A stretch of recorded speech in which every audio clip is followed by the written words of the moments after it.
Et Claire de la revue AO Télé est avec nous et l'on démarre avec cet extrait de Zina Ria de Ramatou Keïta, une fiction qui nous vient du Niger. Une jeune fille issue d'une famille aristocratique se languit de son amoureux qui tarde à venir l'épouser.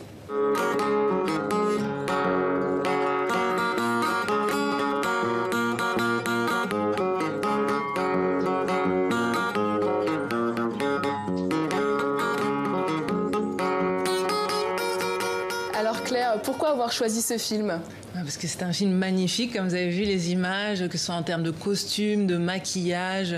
On met à l'honneur en fait la femme nigérienne. On met à l'honneur aussi une relation d'amour, celle justement du languissement quand on attend son amoureux. C'est donc une jeune princesse, Tia, qui attend son promis, qui tarde à venir la demander en mariage. Et c'est un film qui va à l'encontre un peu de l'idée reçue qu'on se fait du film d'amour. On dit souvent qu'un bon film, c'est un film avec de l'action, des scènes de sexe, mais on oublie que dans les sociétés africaines, les scènes de sexe, c'est pas forcément accepté, c'est un peu tabou. Et du coup, au lieu d'avoir des scènes dénudées, Ramatou Keïta joue vraiment sur les non-dits, le non-montré et beaucoup d'allusions à des codes culturels traditionnels. Et comment s'illustre cette sensualité à l'image ?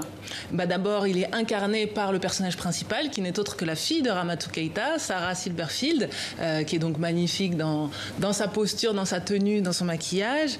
C'est un film qui a en plus obtenu le prix de la meilleure image au FESPACO, donc notamment il y a un gros travail de mener. Et cette sensualité, comme je dis, elle est basée sur de la pudeur, sur des attentes, sur des postures. On n'est pas dans une effusion de choses, on n'est pas dans des scènes dénudées, par exemple. On raconte l'amour d'une autre façon. Et je pense que c'est vraiment le parti pris de Ramatou Keïta, c'est regarder l'Afrique telle que nous, on la voit, et pas telle que les autres l'aperçoivent. Et qui est Ramatou Keïta ? Alors, Ramatou Keïta, c'est une cinéaste qui est née au Niger, qui est à la fois Peul, Songhai et Mandingue, qui a d'abord été journaliste. Elle a notamment travaillé en France pour la télévision et puis elle a réalisé plusieurs films comme Alessi, une actrice africaine, un documentaire dans les années 2000 et un court-métrage, Zina Ria, qui précédait ce long-métrage qui lui a pris beaucoup de temps.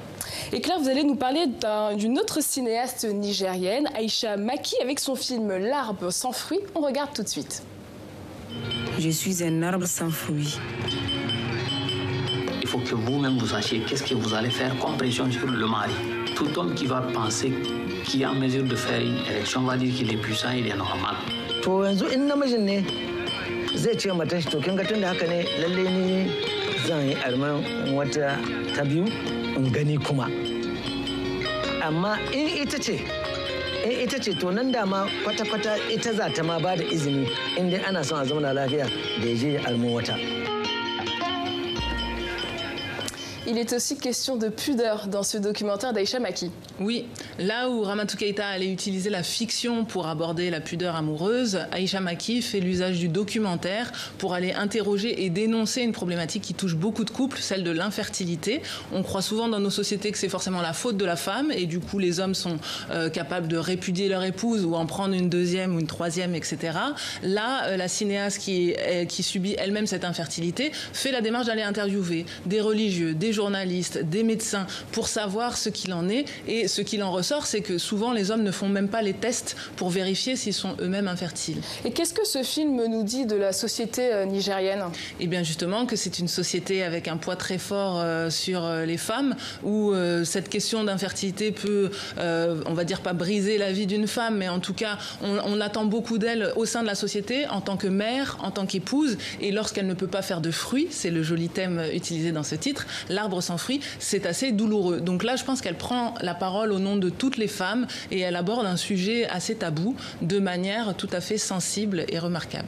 Alors, le point commun de ces deux films, en plus d'avoir été produits au Niger, c'est qu'ils sont à l'affiche d'un même festival cette semaine. Oui, et ça fait plaisir de voir autant de femmes cinéastes filmer leurs consoeurs, aborder des thématiques féminines. Ces deux films seront présents dans le cadre du festival Africaméra, qui célèbre cette année ses 10 ans à Berlin. Donc Berlin est très connu pour un autre festival qui s'appelle la Berlinale, mais Africaméra met tous les ans à l'honneur au mois de novembre le meilleur des films africains qui circulent sur le continent. Merci Claire Diao. Je rappelle que vous êtes la cofondatrice de la revue de cinéma panafricaine AO Télé, disponible en librairie.